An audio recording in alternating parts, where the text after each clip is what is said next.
Safety is must. So இதில் என்னுடைய own எக்ஸ்பீரியன்ஸை நான் ஷேர் பண்ணிகிட்ருக்கேன்.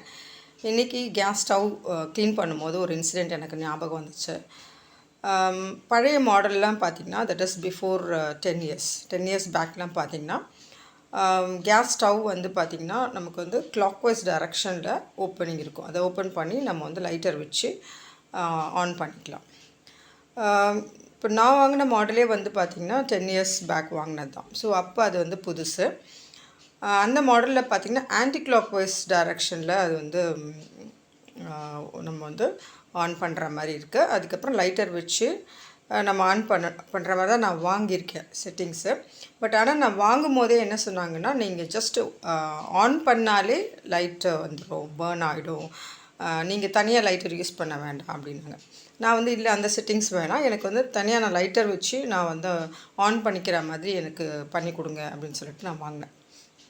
ஸோ இந்த யோசனை வந்து பின்னாடி எனக்கு கொஞ்சம் யூஸ்ஃபுல்லாக இருந்துச்சு. இந்த இன்சிடெண்ட் நடந்து வந்து ஒரு 5 இயர்ஸ் இருக்கும். ஸோ 5 இயர்ஸ் பேக் என்னாச்சு அப்படின்னாக்கா, அதாவது இந்த கேஸ் ஸ்டவ் வாங்கி ஒரு 5 இயர்ஸ்க்கு அப்புறம்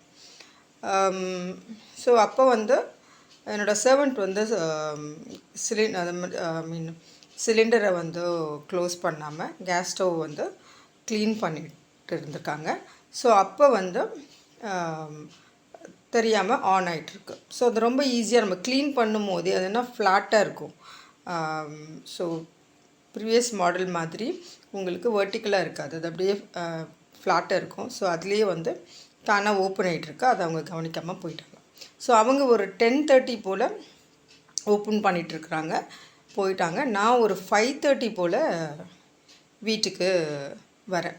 ஸோ அப்போது இதுதான் என்னுடைய கேஸ் ஸ்டவ் மாடலு. இது வந்து வாங்கி 5 இயர்ஸ் ஆகுது. ஸோ இது ஈஸியாக வந்து உங்களுக்கு என்ன ஆகும்னா ஓப்பன் ஆகிடும். நம்ம இது ஃப்ளாட்டாக இருக்கிறதுனால நம்ம துடைக்கும் போது ஈஸியாக இது வந்து அப்படியே தானாக வந்து ஓப்பன் ஆகிடும். இப்போ பாருங்கள், இப்போ நான் துடைச்சிக்கிட்டு இருக்கேன். இது நான் ரொம்ப ப்ரெஷர்லாம் கொடுக்க வேணாம். அது பார்த்திங்கன்னா அப்படியே ஓப்பன் ஆகுது பாருங்கள். ஸோ ஆன்டி கிளாக்வைஸ் டைரக்ஷனில் அது ஓப்பன் ஆகுது. ஸோ இந்த மாதிரி தான் சர்வெண்ட் என்ன பண்ணியிருக்காங்க, துடைக்கும் போது அவங்க வந்து ஓப்பன் பண்ணிட்டாங்க. கீழே சிலிண்டர் நம்ம வந்து ஆஃப் பண்ணியிருந்தோன்னா ப்ராப்ளம் இல்லை. ஸோ இந்த மாதிரி ஓப்பன் பண்ணிவிட்டு அவங்க போயிட்டாங்க. ஒரு 10:30 போல் அவங்க போயிட்டாங்க. ஈவினிங் 5:30க்கு நான் வரேன். ஸோ பார்த்துக்கோங்க, அந்த 10:30 to 5:30 அவ்வளோ மணி நேரம் கேஸ் வந்து வெளியில் லீக் ஆகிட்டுருக்கு. ஸோ வீடு ஃபுல்லாக கேஸ் ஆயிடுச்சு. நான் வந்து ஆக்சுவலாக ஃபஸ்ட் ஃப்ளோரில் இருக்கேன். கிரவுண்ட் ஃப்ளோரில் நான் வரும்போது கீழேயே கேஸுடைய ஸ்மெல்லு பயங்கர. ஸோ நான் உடனே என்ன பண்ணலான்னு யோசித்தேன். நான் வந்து யாருக்காவது கால் பண்ணலாமா, என்ன பண்ணலான்ட்டு. ஸோ ஆனால் நான் என்ன பண்ணேன் அப்படின்னாக்கா, டோரை திறந்துக்கிட்டு நான் உள்ளே கடன்னு போயிட்டு ஃபஸ்ட்டு சிலிண்டரை ஆஃப் பண்ணிவிட்டு, அதுக்கப்புறம் வந்து ஜன்னலெல்லாம் நல்லா திறந்தேன். எங்களுடைய கிச்சனில் 2 ஜன்னல் இருக்கும்.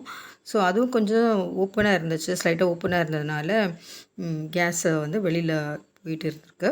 ஸோ அதுக்கப்புறம் நான் வந்து ஜன்னலெல்லாம் நல்லா ஓப்பன் பண்ணிவிட்டு சிலிண்டரை க்ளோஸ் பண்ணிவிட்டு நான் திரும்பி கீழே ஓடி வந்துட்டு நல்ல ஸ்மெல்லெல்லாம் போனதுக்கப்புறமா உள்ளே போனேன் ஆக்சுவலாக. ஸோ அது வந்து தானாக எரிகிற மாதிரியோ இல்லை ஏதாவது எலக்ட்ரிக் லீக்கேஜ் ஏதாவது வீட்டில் நடந்திருந்ததுன்னா ஃபயர் ஆக்சிடெண்ட் ஆகிருக்கும். இல்லை நான் உள்ளே போகும்போதே வந்து எதனா ஒரு ஃபயர் பட்டிருந்தாலும் எனக்கும் ஆக்சிடெண்ட் ஆகிருக்கும்.